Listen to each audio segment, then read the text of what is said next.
Hello and welcome to the episode 2 of the RoM Sandbox ClashCast. I'm Atro and I'm here with Murc. How's it going, everyone? So got some good feedback from episode 1, so definitely want to do more of these, and was able to get the technology to work for us, so we'll be posting this on YouTube with screenshots. Going to try and get some theme music at some point.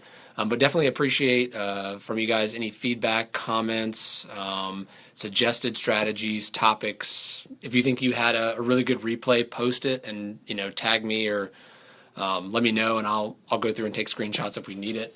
So I think today we were going to kind of go over some war recaps since the last time we did ClashCast. We're going to go over the best war defense. I think it's a good example. It was from Verity. And then we're going to kind of go over some raiding and looting strategies this time. I'll show you a couple examples of that. Then we'll do our tip of the week, and then we'll kind of conclude and kind of wrap everything up. Sound good, Murc? Sounds good. Let's get into it. All right. So recent wars, you'll see this. The last time we spoke, we had just won the Taft's Troop War. So since then, we're 2-1. And I'd like to just point out that since ClashCast started, we are 4-1 in wars. I don't know if there's any correlation there, but I'm just going to, I think we can infer that there's a causal relationship between ClashCast and our improved efforts in the wars.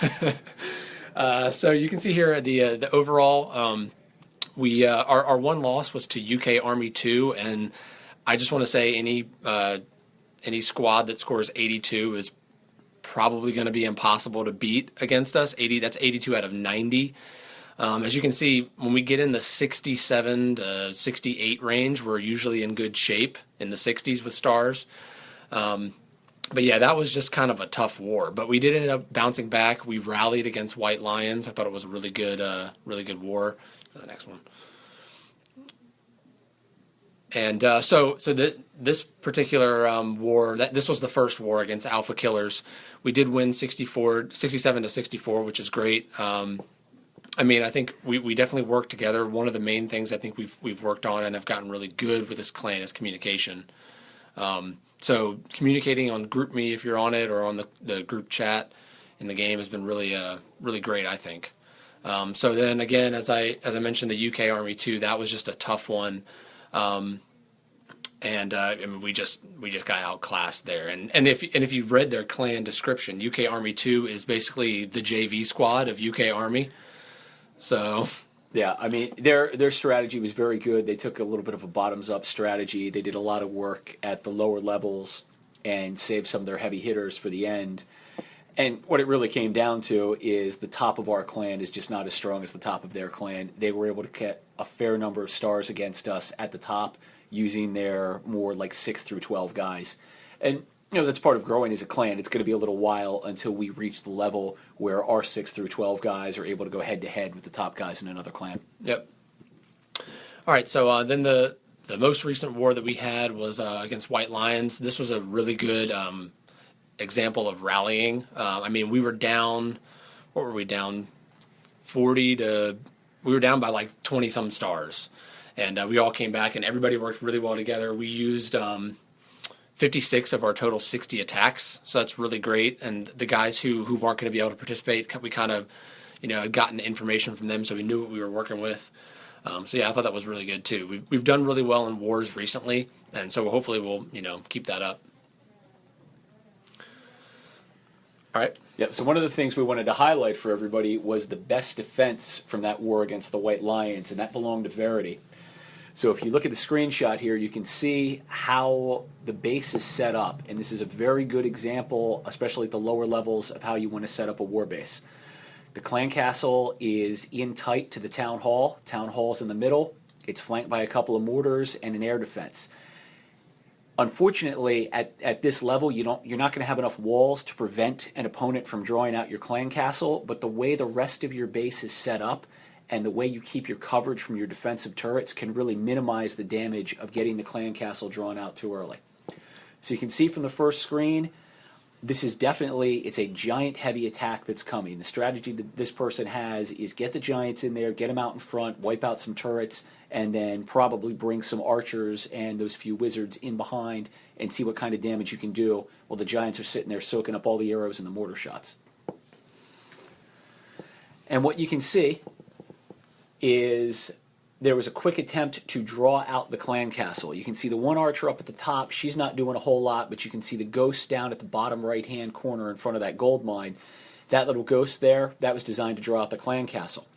One of the things we have here as an example is the new strategy we used. Those of you who've been in a number of wars know that we had been going primarily wizards, maybe a couple of archers. We flipped that up the past couple of wars, and we've started putting Valkyries in there. And as you go through these screenshots, you'll start to see some of the effect that the Valkyries had. Yeah, and so one thing that just to kind of point out with drawing out the clan castle and what this person did, and the main reason, one of the reasons for showing this is to kind of help you see how when people mess up drawing out the clan castle. So this person used an archer. An archer is going to be able to take at that level 3 against his archer towers, 1 hit. Yep. So they can only take 1 hit. So he literally drew the clan castle out with his first archer, just enough to draw out the units, and that was it. The unit was gone. So one strategy there is to send a giant in to, not multiple giants, but just one to fully draw out the clan castle. I think the idea was, and this you'll see what he does on the next slide here, where he does bring more archers out, but he doesn't bring out enough troops at one time to do enough damage. So those archers get dropped. There's already a group of clan castle units, and then before they can get off a shot, they're getting hit with, so you have to drop enough clan castle units when you draw up the clan castle for it to actually matter. That's a very good point. And the other thing that does is it prevents you from wasting too much time drawing out the clan castle. Very important to remember, you've got 3 minutes to do as much damage as you can. And if you look at the next slide, you can see by the time this guy gets to dropping his lightning spell, which by the way is wildly ineffective against a Valkyrie, he's already used 44 seconds off of his 3 minutes. 20% of his time is up in smoke, it's completely gone, and he's done 0% damage. This is not a good start, and it's pretty obvious that this is not going to be an overly successful attack. Yep. So you can see, even 15 seconds later, still has not gotten the Valkyrie, still has not gotten the Wizards. I mean, this dude has used a minute already and continues to use more. I mean, he hasn't even touched the middle of the base. So at the worst, I think you're looking at maybe a 1-star, 50%, maybe a 2-star. I just don't see a way with 19 giants and only 6 wizards for you to get 3 stars in 2 minutes with this particular setup. No, there's just not enough damage out there that can be done. And the other thing that you'll notice here, as he's still trying to wipe out the Valkyrie, he's deployed 26 of his original 37 archers and has done 0 damage. Those archers are getting picked off. Remember, a Valkyrie does splash damage. So everything within the range of her axe, it's dead on that first hit. This guy's going to end up losing 2/3 of his offensive capability out of those archers before he even wipes out the clan castle. Yep.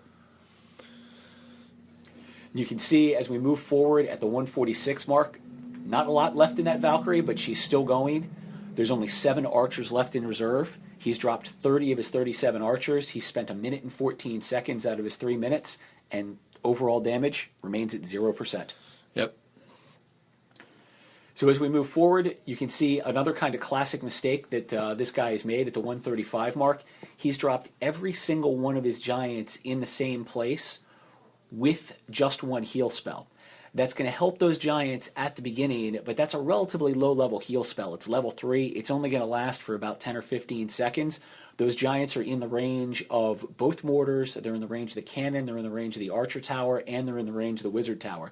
They're going to take an exceptional amount of damage, and they're all sitting in the same spot. They may very well pound their way through that wall. They're vulnerable to spring traps, vulnerable to giant bombs, and they're vulnerable to taking all of those hits from all those turrets all at one time. Another thing to mention about deploying the heal spells, I know stuff can kind of get chaotic when you're trying to do multiple strategies and drop your giants and drop your wall breakers, but remember, you want to give the giants a couple seconds to get hit before you drop the heal spell. You don't want to drop all the giants and then drop a heal spell unless you know that a unit is only going to be able to take one or two hits maybe, but with giants they're going to take multiple hits, so you want to give them some time to lose some HP and then drop your heal spell so that you're not healing a perfectly and already healed giant. That's just waste your heal spell. It's an excellent point, and you can also see the physical deployment of the heal spell. He's dropped it so it's centered over the giants, meaning if they do get through that wall, they're already going to be out at the end of the heal spell. Had he dropped that heal spell a little closer to the center of the base, the giants could have continued to walk with the spell. Here, he's only going to get about half the effectiveness. And that's basic spell deployment strategy. You want to deploy them at the edge so that they all get affected immediately, but they move into the middle of the base with the spell. So you can see on the next slide, the giants are in, they've gotten through the wall, they've wiped out the wizard tower, and they've wiped out the archer tower, but he's only up to 8% damage, and he's down to 1 minute and 16 seconds. So he's essentially, after this, asking 7 archers and 6 wizards to make up that difference to try and get to a star in only 1 minute and 16 seconds. Not a likely strategy. Yep. As we move forward, he drops his first 4 wizards. He's got them attacking one item at a time, and he's got one of the archers out there. But if you look, the giants are moving through. They've wiped out a cannon. They've wiped out a mortar, but he's running out of giants, and the air defense is still up there, which has prevented him from deploying his healer, meaning he's not going to be able to help those giants out at all. Yeah, exactly. So the other thing about it is, about this particular strategy, sorry for the phone ringing. The other thing about this particular strategy is that when you drop, based since he hasn't deployed his healer, I assumed his plan was to go after the air defense, get rid of it, and then deploy the healer. Well, you should have attacked from the other side if you wanted to do that. So knowing that you did not do that, you probably should have deployed your healer earlier on the other side of the base so that it would not have been attacked by the air defense as early. When you do that, you're allowing your healer to follow your giants. Right now, the only place you could drop your healer is behind one particular wizard. So when you drop it behind one wizard, you're not going to get much effectiveness out of it. No, absolutely not. And you can see the effect here. The giants are finally getting through over to that air defense. He's got the healer in, but the healer is in direct range of the archer tower. The healer is going to get shot down before the giants are able to break through that crystal wall and get to the archer tower. On the bottom of the screen, you've got the wizards working together. They've managed to get up to 35% damage, but he's down to only 42 seconds, and the giants are pretty much out of it at this point as far as causing damage. By the time they chop their way through that wall, there's not going to be any time left. Yep. As we get down here to the end, you can see all of his giants have been wiped out. He's got one single archer left, 48% damage with 5 seconds to go, and it's basically a race. Can that archer get 3 hits in on that cannon before the archer tower, or the cannon get 1 hit in on the archer? And the result of that? Nope, not a chance. Verity holds at 48% damage. It's a 0-star attack, and it's huge. It forces them to waste another attack in order to get any benefit whatsoever. Yep. So good job, Verity. Excellent defense, excellent model that everyone else can use. Yep, definitely. Agree. Okay, so our main topic today would be overall looting and raiding strategy. So this is not going for trophies. This is going for the maximum amount of golden elixir.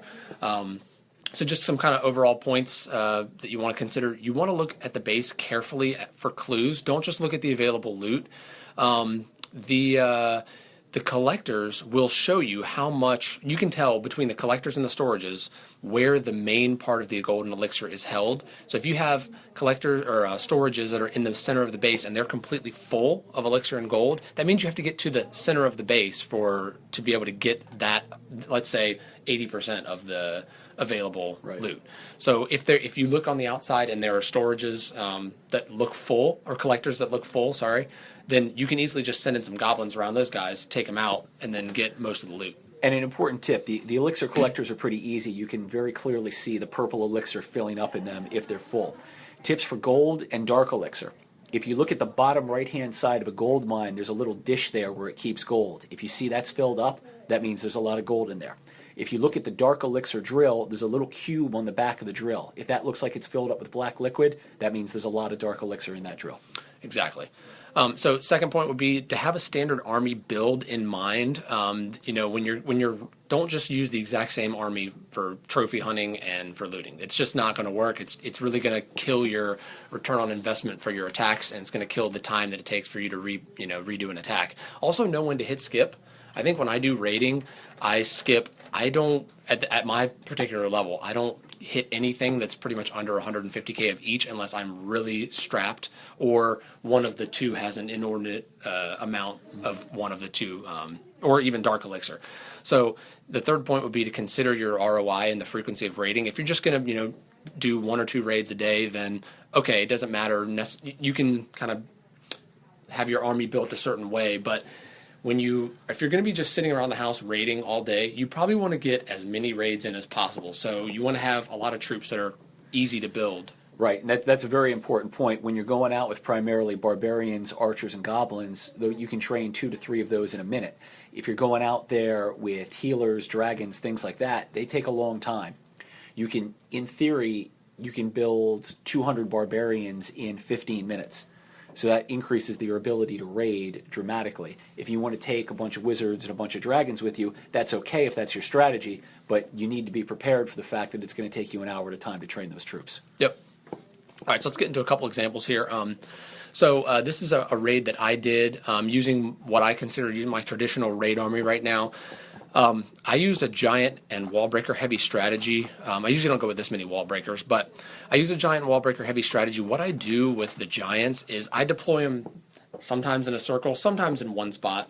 And what I want to do is draw all the fire to those giants. I'll drop some giants, I'll drop some breakers to get to the first set of walls, to get to some defenses, and then I'm going to bring the goblins in behind who are not getting attacked at this point and just go all the way on the outside to get, so if it's the collectors I'm going after, or if it's the storages, I'm going to wait to drop those goblins. So you can see my army composition. I also keep some wizards and a dragon. The dragon's usually for donations, but I like to keep one with me just in case I totally mess up, but my dragon can get in there and get me 100k.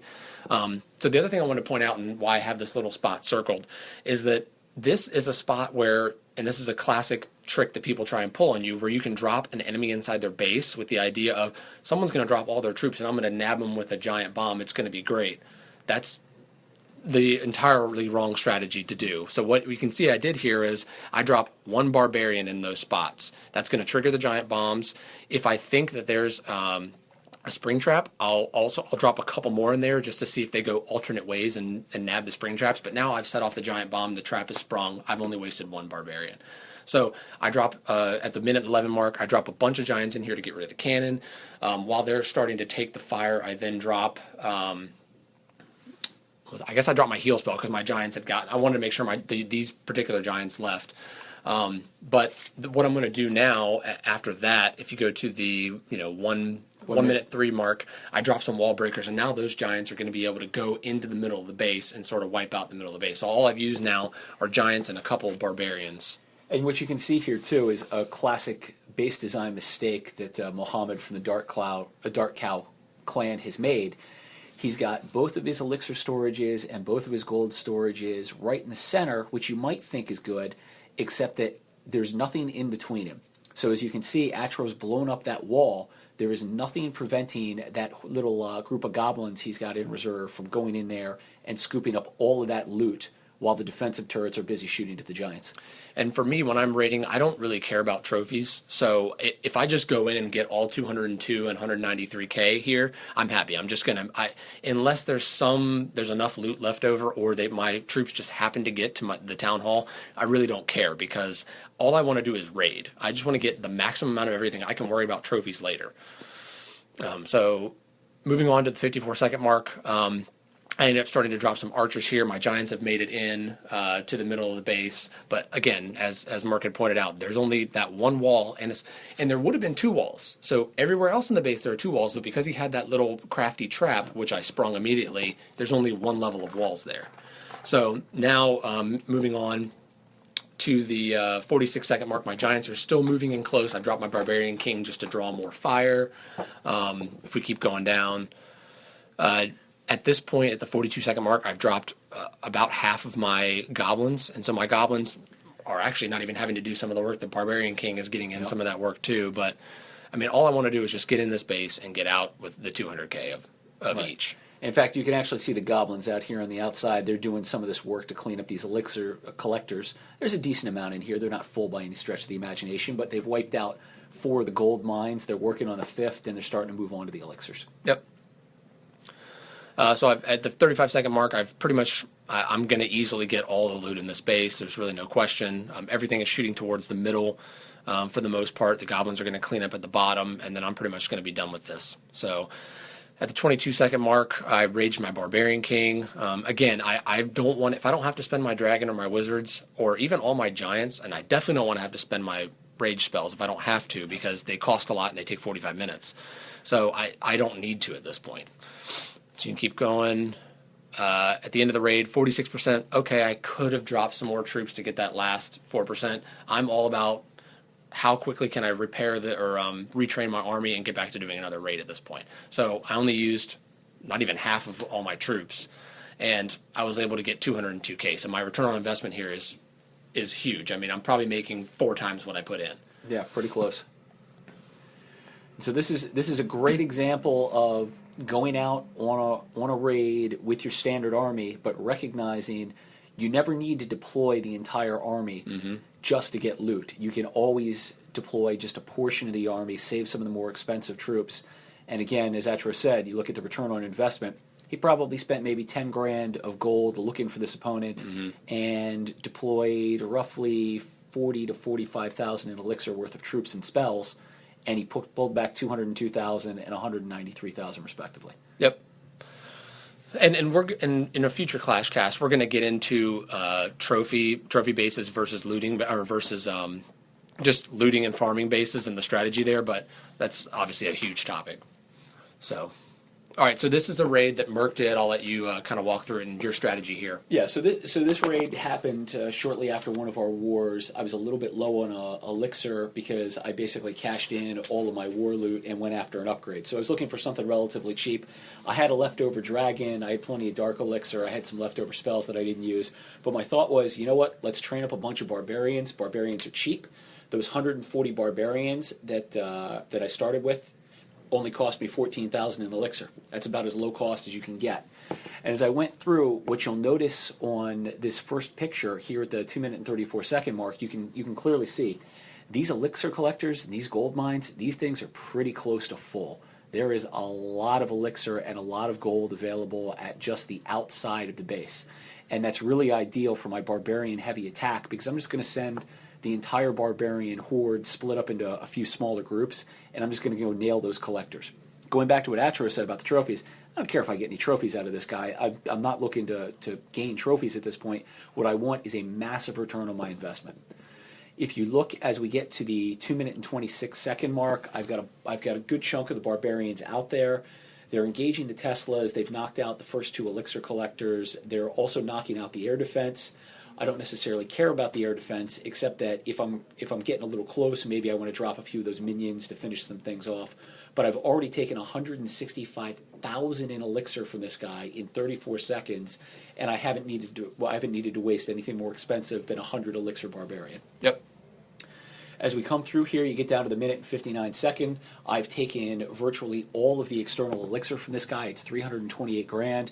I've got barbarians on the other side working on the gold mines. I'm probably not going to bother trying to get to the middle for that last 60,000 or so elixir, but I don't really need to. I'm already looking at a massive return on my investment. You move to the 147 mark. I've wiped out half the gold mines. I've picked up 167,000 in gold. I haven't done a ton of damage. I've only done 19%, but you know what? I've still got 64 barbarians sitting there in reserve, and I've already taken roughly 60% of this guy's available loot. And let's just think about the if you do quick math in your head, what kind of going on what you said, okay, there's still 62,000 elixir. That's a lot of elixir out there, but let's think about what you have to do to get that. So you've only spent, what, 100, maybe 100 barbarians-ish? Yeah. And that's 10,000, and you've already gotten 32, 300 and some thousand times your, you know what I mean? You're making, so to be able to get to the middle, you probably have to drop a dragon, you probably have to drop your minions. That's just wasted, elixir that's bringing your return on investment down. And now you don't have to retrain a dragon. You're really just worried about barbarians. Absolutely. So I'm saving both time and money here. As you get to the minute and 7 second mark, I've dropped in most of the additional barbarians. I'm down to only 8 left in reserve. I got to go get that last gold mine over there. There's a ton of gold left in it, probably about 40K that you'll see. I've got a few barbarians drawing fire over on the right side of the screen, but primarily I've got the rest of them in here on the left side trying to get the rest of that gold. With 58 seconds to go, I've pretty much wiped it out. I'm over 300 in gold and 300 in elixir. I spent, probably 10 or 15 grand jumping from spot to spot trying to find a guy like this. But even with that expense, I'm still looking at a 20 to 1 plus return on my investment. At the end, I didn't quite get to the dark elixir drill. I thought about going after it. There was definitely some dark elixir in there, but I decided, you know what, the return is fine. For the 16,000 in elixir I spent, I picked up 328,000, or a 20 to 1 return. And for about the 15,000 in gold I spent to do this, I picked up 327,000, 21 to 1 return on the investment. Yeah, you can't beat something like. I mean, this is the absolute, in my opinion, like pretty much the absolute cheapest you can go, and probably the max that you're going to find at our respective trophy levels for loot and elixir. So as you're out there and you're looking for raids, bear in mind what we said. We said earlier in the cast. Know what your army can do. Know what your army costs you, and take a look at the layout. Take a look at the available loot and where in the base you'll find the available loot, and try and make some good decisions to maximize your return on investment. And know when to skip. Yes. So I've done that plenty of times where I've had bad raids and I decided to go after somebody. I probably wasn't going to get a great ROI, but I was just like, oh, I've already been here for a while. But if you can be patient, be patient. Absolutely. All right, so kind of move on to our tip of the week, which is clan attacks. So we already kind of echoed this at the beginning. We have the group meet chat, and we also have the Clash chat in game. Always communicate through that, especially before the war. If you have a guy and you're building an army to attack a guy, call that person out. Hey, I'm going to attack either my equal, or hey, I want to go up and attack a guy, or hey, I want to go down and attack a guy.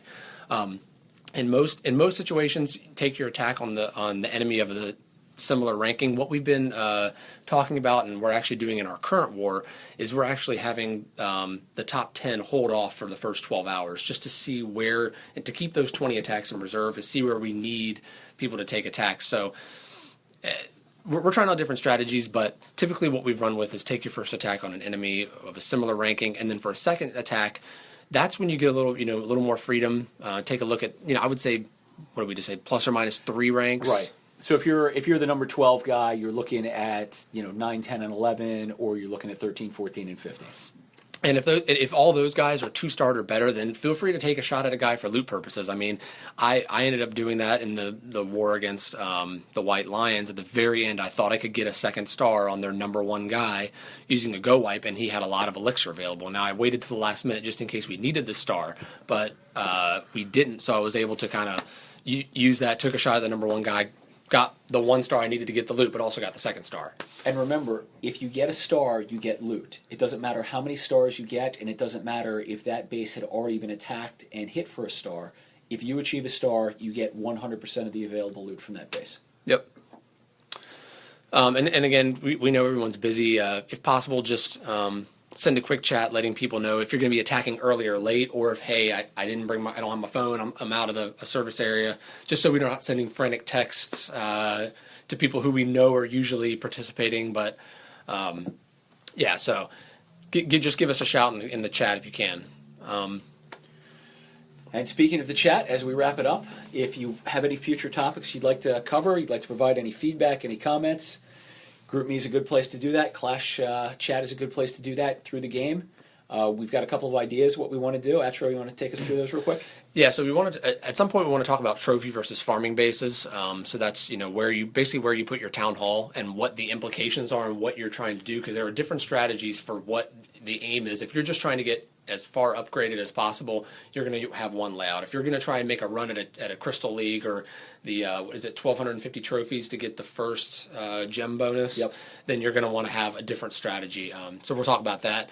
We'll talk about war base layout, because war base versus trophy versus farming bases are completely different. You want to have a war base layout based on not only what you have available, but what you think you're going to get attacked by and what strategies you think are going to come at you, basically trying to rejig your layout to prevent that. And then we'll also talk about some advanced attack tactics. So that would be using hogs effectively, doing a go wipe, which is golems, wizards, and pekkas. And we'll try and get some good examples of that. But again, let us know, especially because we're in the upper part of the clan, so we have access to a lot of other stuff. So our world is usually full dragon attacks or go wipe attacks or in the war. So if you have ideas of what you want to see, send us a chat, comment on YouTube, whatever you want to do, let us know. So I think that's all we pretty much had for this episode. Yeah, I think that's going to wrap it up. Go RoM Sandbox. Yeah, hopefully we'll do just as good in wars and we talk next time. So appreciate everybody for listening, and we'll catch you next time. All right.